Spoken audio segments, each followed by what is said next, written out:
Ey mütekellim ezeli! Kitab-ı Sübhani'nin birinci mazharı ve muhatabı,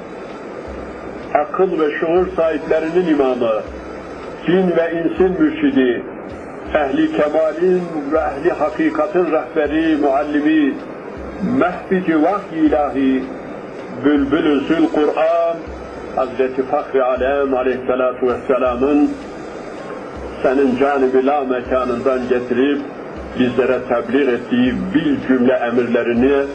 sımsıkı sarılmayı, yasaklarından kemali nefretle içtinab etmeyi nasip buyur.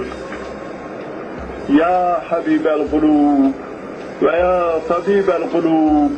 kulube kuvvet ve gıda, ukule kuvvet ve gına,